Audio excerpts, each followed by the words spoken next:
So good morning to all of you here at IMC, and warm greetings to those of you who are participating online, YouTube. It's nice that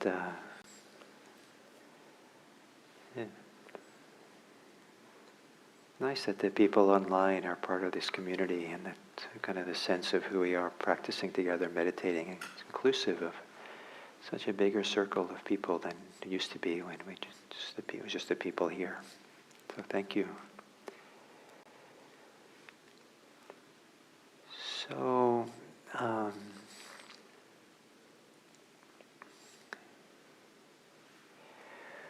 one of the very interesting and important topics for people who do this practice is to consider what the source is within you for what animates you.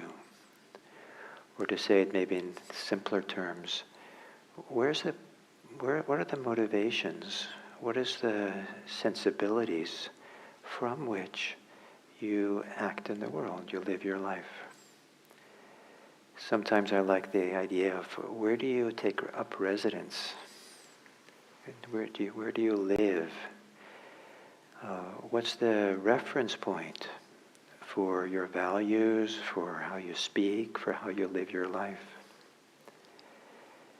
And in Buddhism, one of the powerful words we have is Dharma. And one of the nice things about the word Dharma is that it's a word which is not limited to Buddhism.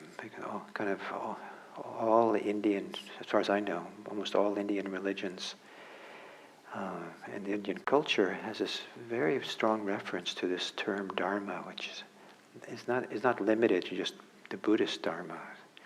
So and I think in India, I wouldn't be surprised if the word Dharma encompasses the kind of some of the overlaps or some of the span of what the English word spiritual might be, where spiritual isn't limited to just Buddhism or Christianity or something, but spiritual is something that people in different religions all can kind of find some commonality or some residency.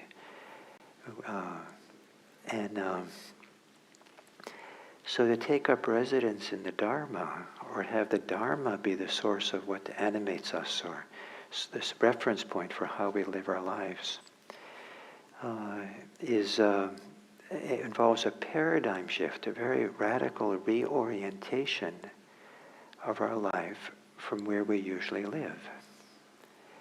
And where do we usually live? And I don't want to speak for any of you per se, but some of the common places people live is some people live in their fear. Their anxiety and fear is kind of the place where they have kind of taken up residency, though they never assume that they've chosen that residency, but in fact, it's so much of who they are that it animates them. It directs their thinking, their speech, how they behave in the world. For some people, it's their desires. And their desires, what they want, is so important. It's kind of like, that's the reference point, the orientation for everything is their desires. Other people, their reference point, their residency, is their aversion, what they don't want. Other people, it's their confusion, their uncertainty, they're kind of grasping, trying to figure out what in the world is going on here in this world, and what am I supposed to do? And somehow that's the center of gravity. For some people, it's conceit, some strong sense of this is who I am, a role, a quality, a characteristic, something. And the part of the difficulty with conceit is that it's often animated by some of these other qualities: fear, desire, aversion, confusion. Now that's what makes conceit sometimes problematic, when these others come in and make it much more complicated than it needs to be. And all of these ways of taking up residence are limited residences. They involve a kind of, everyone's going to have a different way of feeling the difficulty of them or the shortcomings of them, I like very much the language of constriction.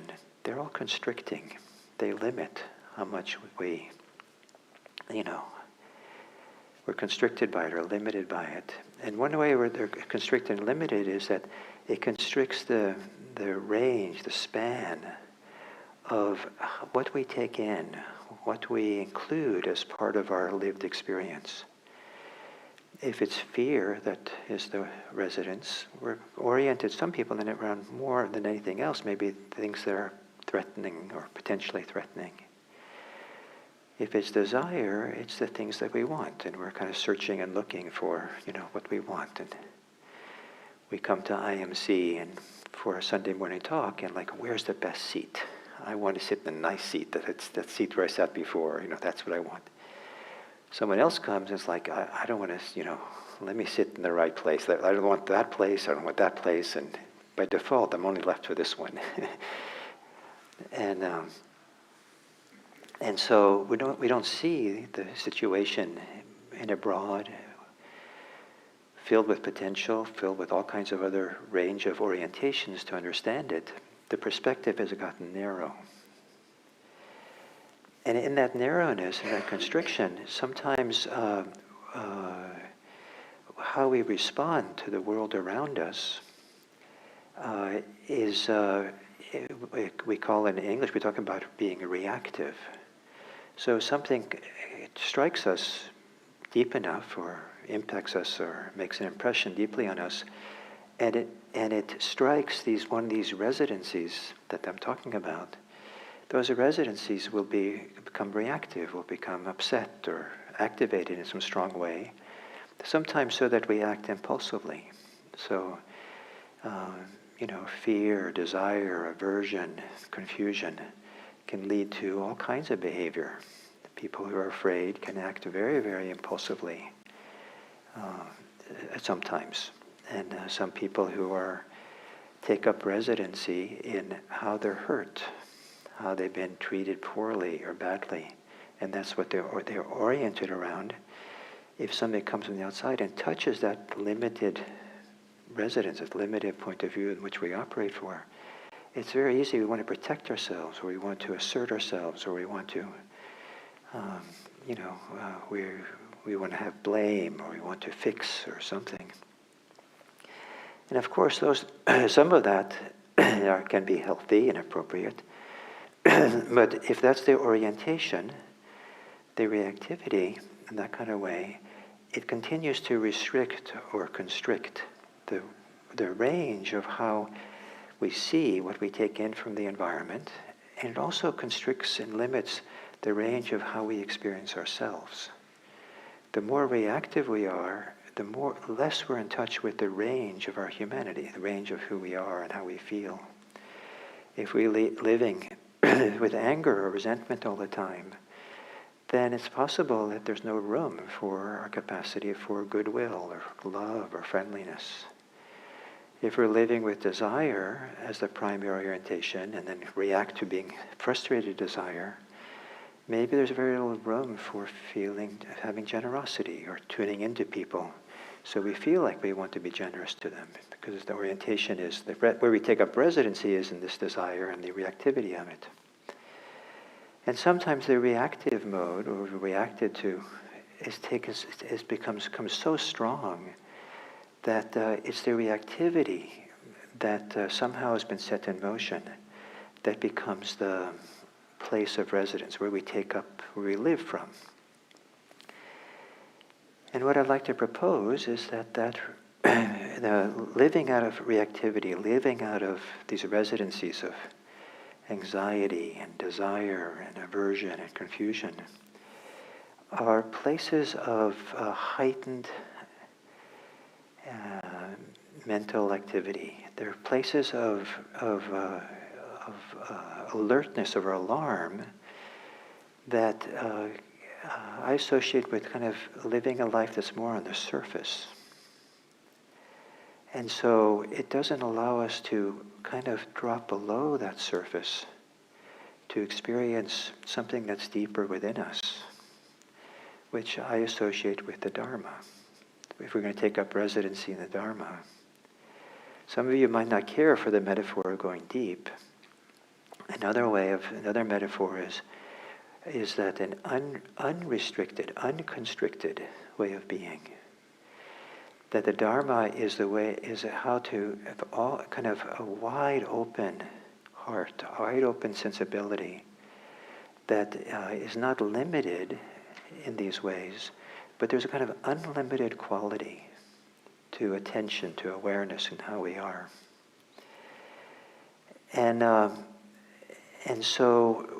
of that Dharma, the life is not a reactive life.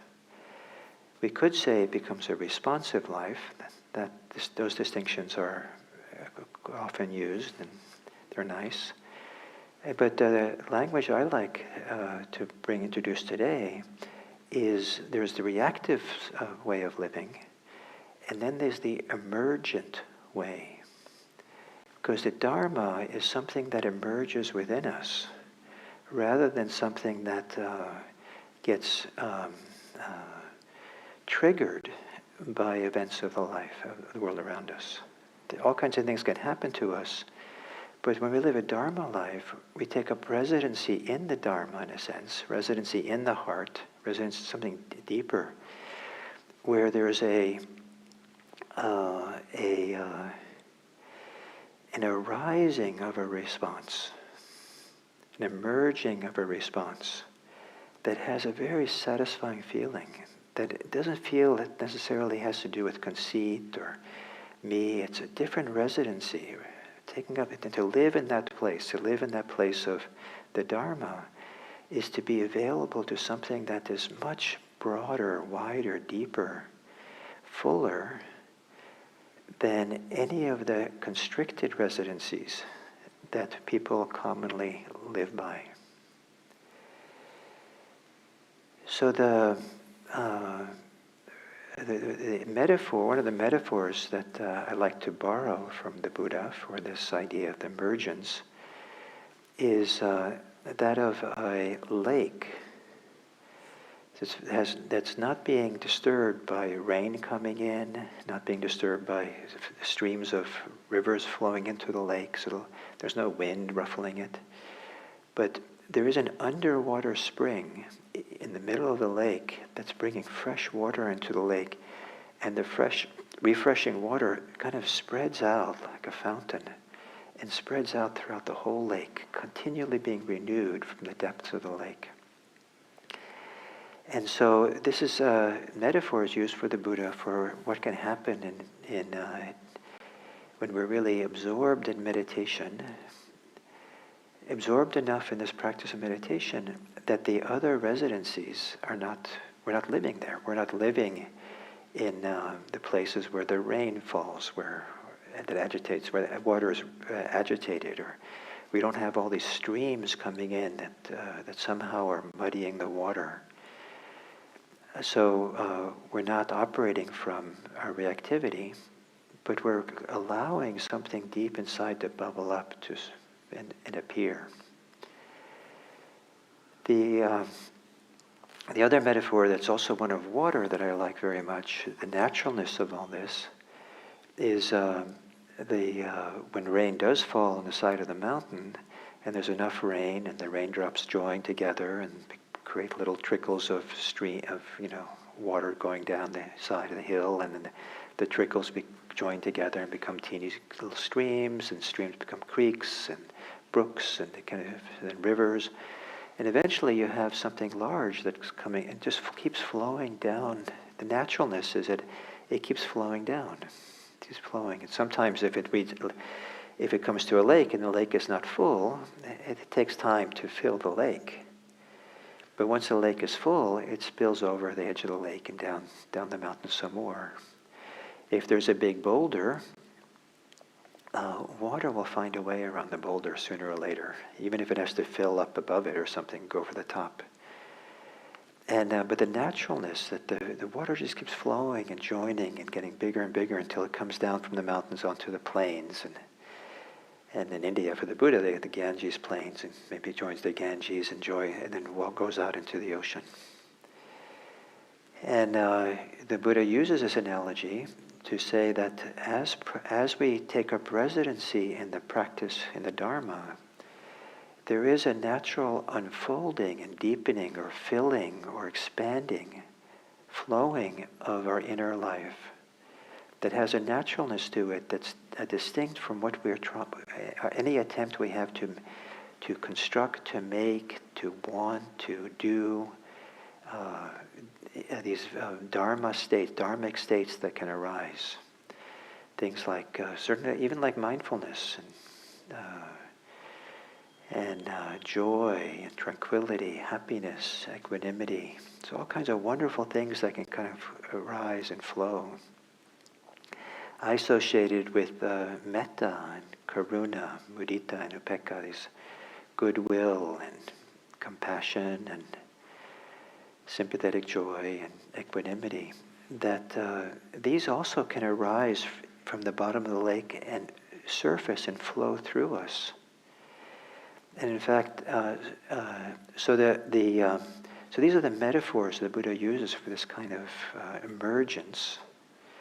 And I think there's no Pali word, I think, that obviously is usually translated as emergence, but there's a lot of words the Buddha used for the arising, the appearing of these things, as opposed to the making of them, the naturalness in which these things arise. So one of the very interesting distinctions that the Buddha makes, that points to this, a little bit to this distinction I'm making here between the reactive and the emergent, is some people call the distinction one between spiritual and non-spiritual, or spiritual and worldly. Some people translated it as these two terms as carnal and non-carnal, which probably has very strong associations with certain Western ideas that maybe we don't want to be too associated with. But the literal meaning in the Pali is that the first one, sa-amisa, carnal or non-spiritual, is or worldly, is it literally means of the flesh. So that's why carnal can kind of work. And the other is niramisa, which is literally means not of the flesh, so non-carnal. And how I understand it is the first, the non-spiritual, the carnal, the worldly, whatever way we want to translate, not of the flesh, is it has to do with when experiences of the world touch us, and it's that place where we're triggered. So, particularly if the five senses of eyes, ears, nose, tongue, and touch, that if something comes along and we get a nice massage and we feel the pleasure of it, that pleasure would be considered of the flesh, kind of a worldly pleasure or a non-spiritual pleasure. Nothing wrong with that pleasure. Buddhism doesn't negate the value of it. But it's coming from the outside and stimulating our nerves, kind of literally of the surface. The not of the flesh, this spiritual, is part of this, what it can emerge from deeper within, and this flowing of the spring that can come. And one of the primary associations that this not of the flesh, this dharmic flow, is joy and happiness. But there's other qualities as well: confidence, peacefulness, brightness, a sense of purity, all kinds of things we can feel from this place. Exactly how we should feel it and be with it, it depends on individuals and circumstances and time. But what I associate it with is being available to the world, being available to ourselves, a kind of a capacity for attentiveness, for attention, that's not restricted, not being defined by the different residencies we take up that are not that limit us and constrict us. We have a preoccupation, we have a perspective that we always bring. But rather, the attention, the attentiveness is more open, available, without an agenda, without a lot of, hopefully, presuppositions, preconceived ideas, biased, but is developing this capacity to be centered and present, so that we're not leaning ahead of ourselves into the future, into things, not pulling back, not closing down, but we're kind of opening up, relaxing into, settling into, taking up residency in a place that is kind of unlimited, that represents something deep, where there's space for something to feel this life of ours in a deeper way. A place where there's space to allow some deeper motivation to animate our life, to guide our life, feel our life. And this is, I associate this with the Dharma, to take up residency in the Dharma. And then to trust it. Rather than trusting or having faith in the reactive places, we can take up residency. The reactive places where desire exists or frustration exists, aversion exists. Not all forms of desire are problematic. It's the taking up residency with it. Not all forms of aversions are problematic. It's taking up residency so that it limits the scope of our attentiveness, our availability for this world, for being here. Well, the Buddha associates it with things like joy and happiness, these beautiful qualities.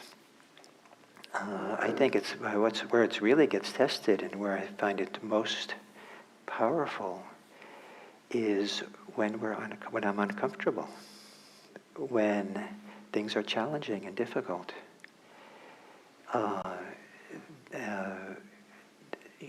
To then be available to sit in this place where the emergence happens, where things can bubble up and appear, it's in a context that doesn't feel comfortable. And how to trust this place when we're uncomfortable. As opposed to when we're uncomfortable, it's very easy for the reactive, the fix-it, the blame, the something's wrong here, the judgments, the stories, the ideas, the impatience to be there. And then it can't be right. This is supposed to be the Dharma world that I'm in. I'm supposed to be, it's supposed to be, riding on the clouds and being good and feeling right and everything is fine. Occasionally that might happen, occasionally.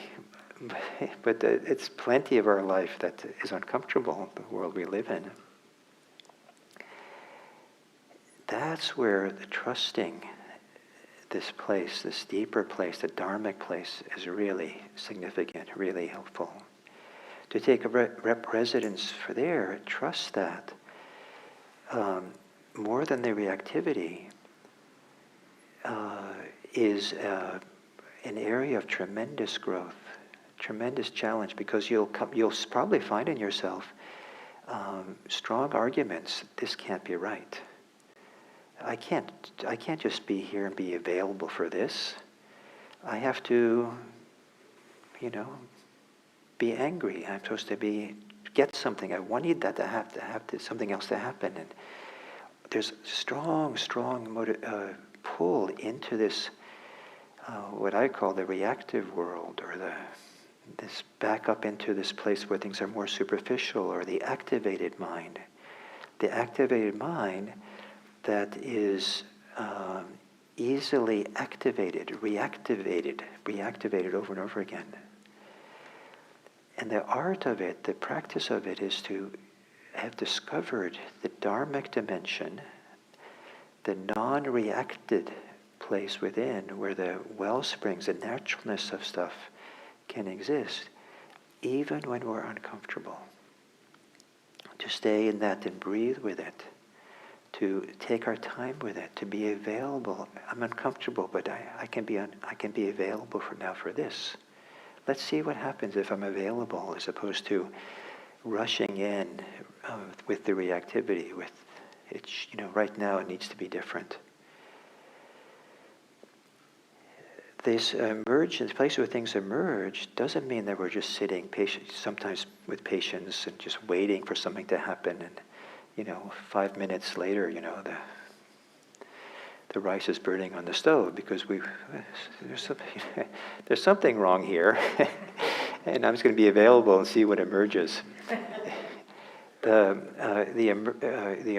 emergent side of us can act quickly sometimes. It can act forcefully sometimes. But it's a very different place to live than, this Dharmic, this reactive place. So where do you take up residency? And I'm using this language, residency, today as an alternative to another way I could have talked about it, which maybe is more confusing or more problematic sometimes, and that is, where do you create an identity? What do you identify with? This is who I am. And so rather than talking about that, and then you question, well, I'm supposed to be somebody, ain't I? How can I not be anything? But where do you take up residency? Where do you live? And I like it because it also involves, even though it might be unconscious, some kind of choice that we've made. That maybe we can make a different choice. And being able to make a different choice becomes possible at some point, I hope, as we practice more and more, as we meditate or show up for our life with mindfulness and care and compassion, that we begin to get a stronger feeling. There is a stronger knowing that there is an alternative way of living.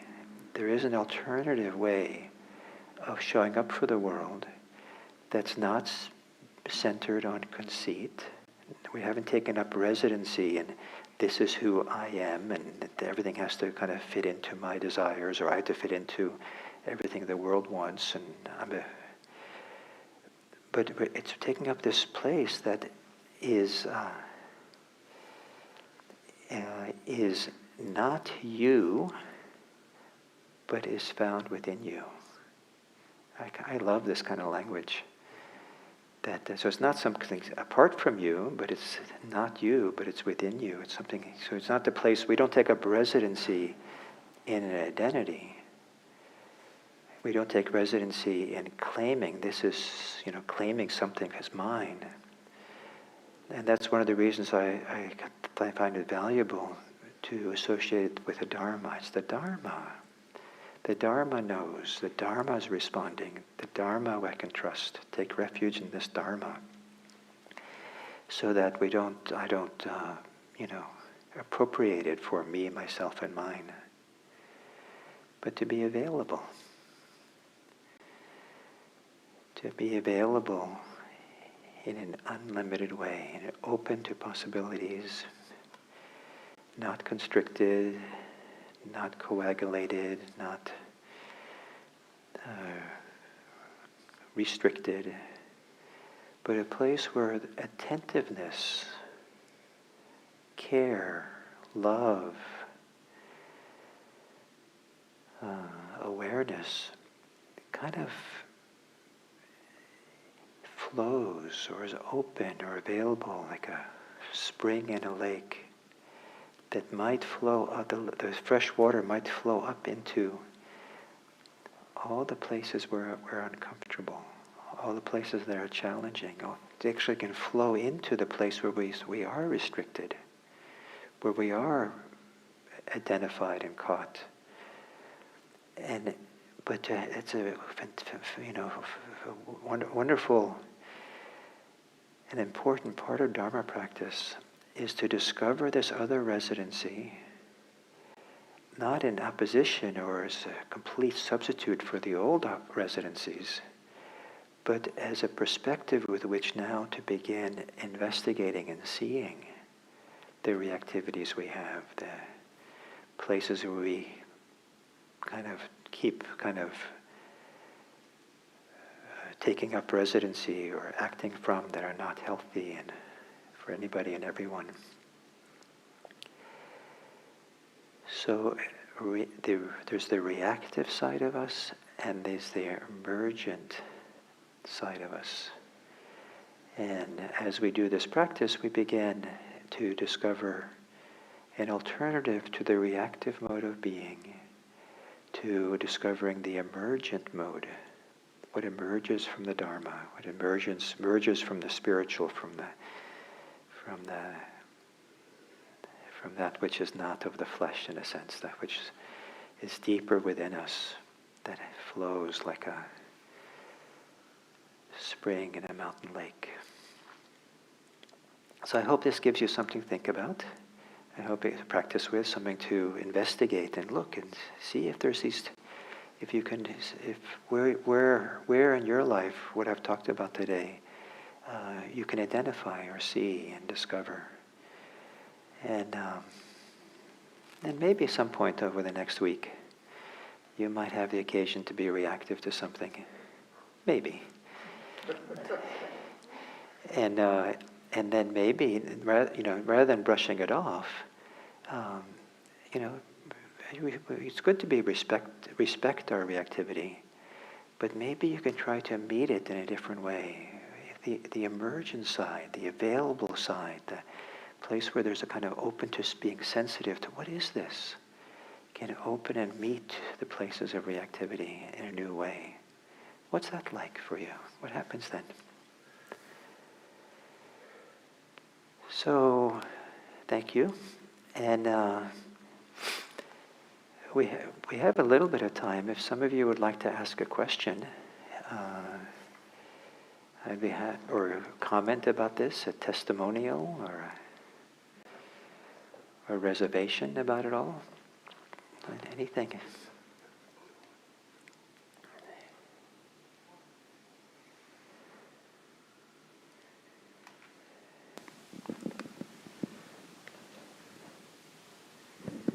I really enjoyed your talk. This is wonderful points to live by. I just wanted to mention that when you are in a grip of fear, which seems at the time to be profound and engulfing, so forth, and you want to work your way out of that, in that particular respect. I found I had this problem last year over a period, and that the consequences were pretty serious over that period. And I find myself, when I just, instead of being in a grip of fear, I laid out a plan for myself, and that plan really helped me to get out of the fear and be more, more at peace with the issue and how to approach it, and an end point potentially for the issue that was at hand. And I found that to be useful. Just at the very minimum, just come up with a plan. Be proactive about how do I deal with this. Great, I love it. And what I hear from that is that it's possible to step out far enough from fear, enough the grip of fear, and operate from a different place. And one of the different places is to sit down with a piece of paper and pen maybe, and make a plan and consider what are the alternatives, what are the ways you can't make a plan in the middle of the crisis, but maybe ahead of time you could think about some options and then to live with that plan. It sounds like a wonderfully wise way. Thank you.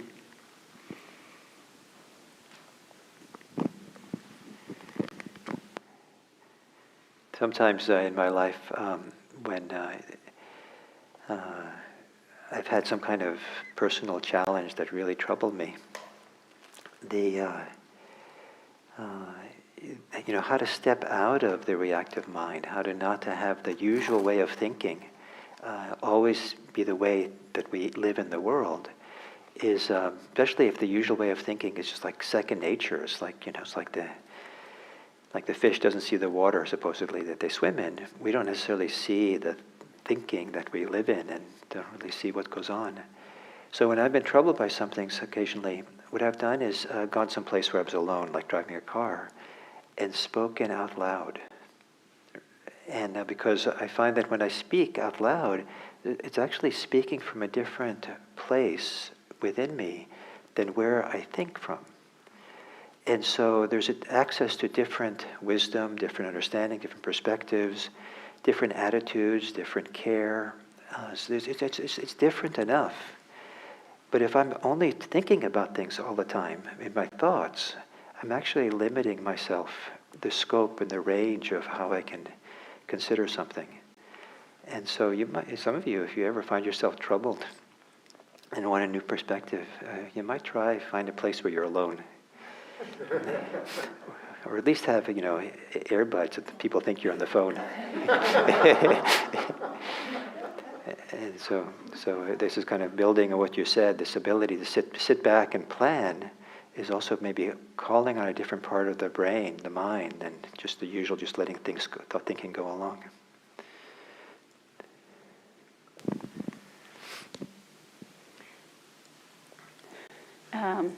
Great talk, thank you so much. And never heard exactly those two words coupled, emergence and reactive. A little bit closer.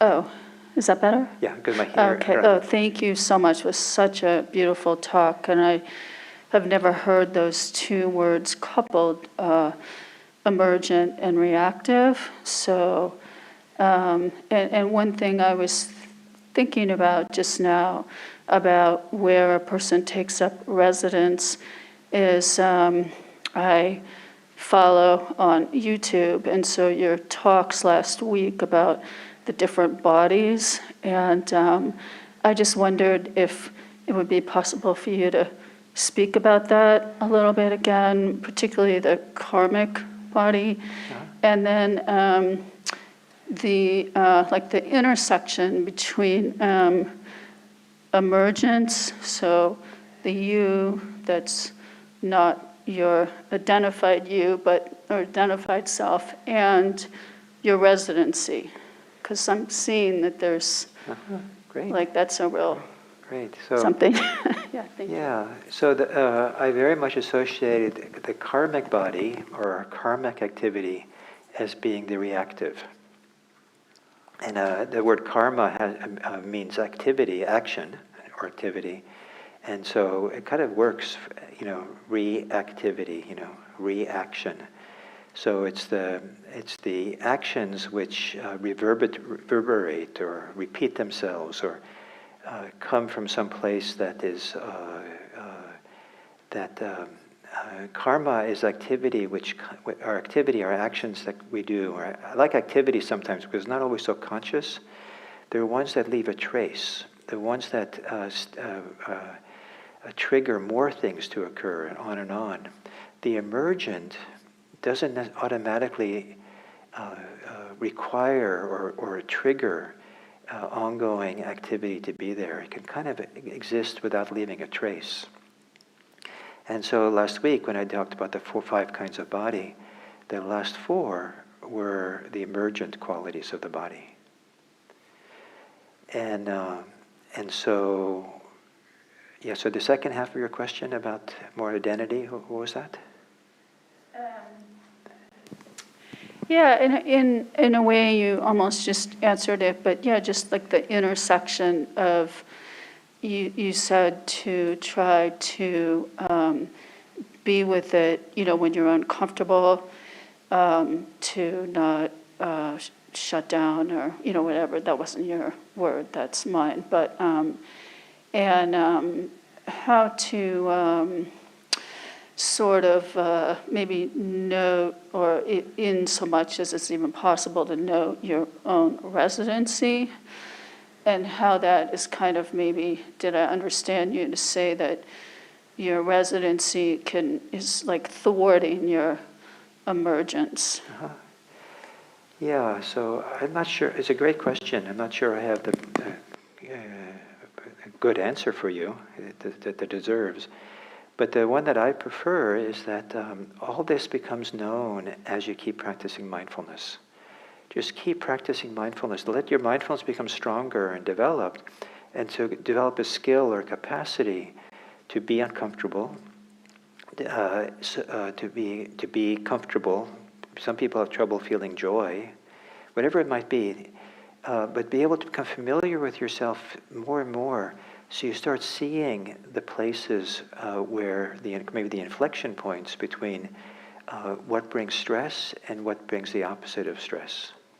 And the more you do that, the more you'll start you'll start reading the book in your body of what's pointing towards the emergent and what points to the reactive. But it becomes, the real place is just keep studying yourself, being present and seeing and learning. To now, just because I talked about the emergent quality, and maybe in a nice way, so okay, now that's what I'm going to do. Okay, I'm going to, probably it's too easy for that to come from a reactive place, or to take up residency doing that. I'm going to be the one who's going to be the emergent one, and it's just like, that's not it either. But this is something that begins to arise, to surface and become clear, and something we trust and something we rest in as we know ourselves better and better, and as we know the difference between these different modes. And so I'm using the modes of reactive and emergent today. Some people, another mode that's related is skillful and unskillful, wholesome and unwholesome. So there's all these different things, but the recipe is to understand yourself better. Is that okay? Great. Okay, well, thank you. So last few weeks I've been here, we've had a meeting out in the parking lot for those people who want to stay. It's been really lovely, and taking off the masks and just sitting in a circle and talking. Unfortunately, I can't stay today because I'm going to a retreat center. I have to be there early today to help set up for the retreat that starts today. However, you're welcome. I encourage those of you who want to do it today. Hillary will be there, and Hillary will facilitate some discussion and just sharing among yourselves. It's nice to hang out a little bit with each other. So if you want to bring up a folding chair and bring it out to the parking lot, that would be quite nice. And because I'm doing this retreat, I won't be here next week.